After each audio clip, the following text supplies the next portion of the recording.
Hello, good morning, नमस्कार साथियों। आज हम आप लोगों से एक बेहद ही संवेदनशील मुद्दे पर बातचीत करना चाहता हूं।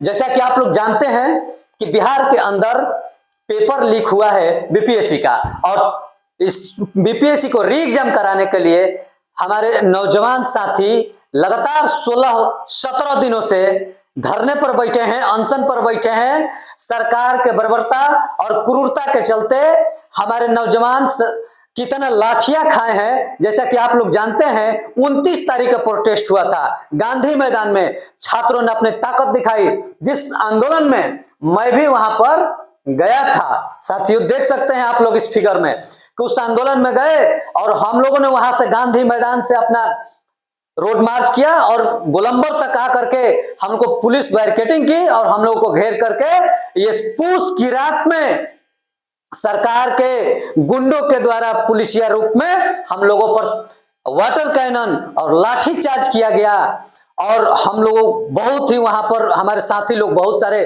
घायल हो गए।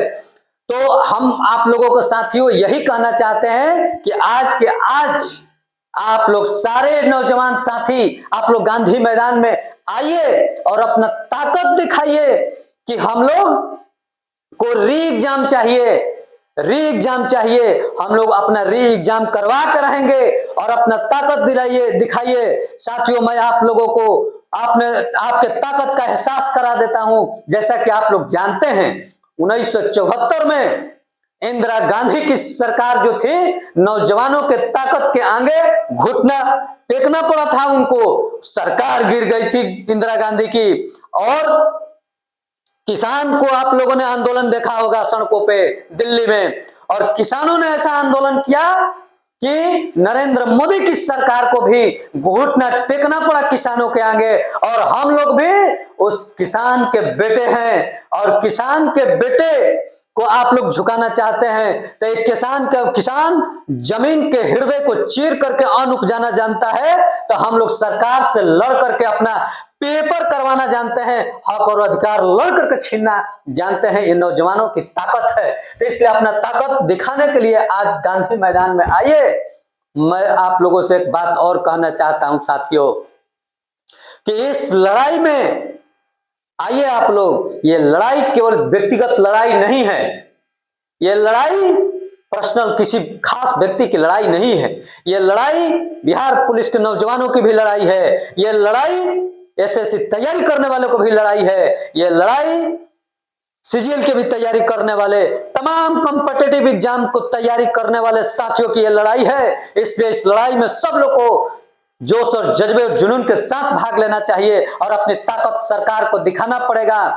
तब जाकर के अधिक बल में हम संख्या में रहेंगे तो सरकार को लगेगा कि ये अगर हम इन लोगों का री एग्जाम नहीं करवाते हैं तो 25 में आने वाले हमारी कुर्सी नहीं बचेगी, और कुर्सी के डर से हो सकता है कि हम लोग का री एग्जाम का डेट निकल जाए और हम लोग निकलवा नहीं दे, हम लोग निकलवा के रहेंगे, ये प्रण करते हैं। और आप लोग आइए कल, नहीं तो आने वाली पीढ़ियां आप लोगों से सवाल पूछेगी कि जिस दिन बिहार के अंदर पेपर लीक हो रहा था, हमारी शिक्षा बिक रहा था, हमारे हक और अधिकार छीने जा रहे थे, 6000 करोड़ रुपया लेकर के डीएसपी के पद बिक रहे थे, तब उस दिन आप लोगों ने उस लड़ाई में क्यों नहीं शामिल हुए पिताजी? तो हमारे पास कोई जवाब नहीं रहेगा और हाथ पर हाथ धर के बैठने के सिवा और हमारे पास कोई उपाय नहीं होगा। इसलिए साथियों, आप लोग आइए और इस लड़ाई में भाग लीजिए, क्योंकि आप लोग साथियों जानते हैं इस लड़ाई में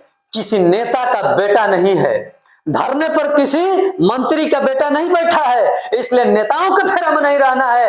नेता आपके आंदोलन में आएंगे, समर्थन लेना है, लेकिन उनके बहकावे में नहीं आना है।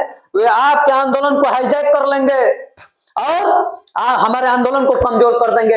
इसलिए सबका समर्थन लेना है, चाहे पक्ष का हो चाहे विपक्ष का हो, सबका आंदोलन में हम लोग को सहयोग लेना है। किसी तरह हम लोगों का री एग्जाम करवाना है, क्योंकि इसमें उद्योगपति का बेटा, नेता का बेटा, मंत्री का बेटा नहीं बैठा है। एक श्रमजीवी का बेटा इसमें बैठा है, एक रिक्शा चालक का बेटा बैठा है, एक किसान का बेटा इसमें बैठा है, और इसके अलावा कोई इसमें है नहीं। गरीब मजदूर के जो हक अधिकार है उसके लिए आप लोग आइए। इसलिए हम कहेंगे कि एक ही मांग हम लोग का है कि री एग्जाम, एक ही नारा, एक ही मांग, री एग्जाम। आइए दोस्तों।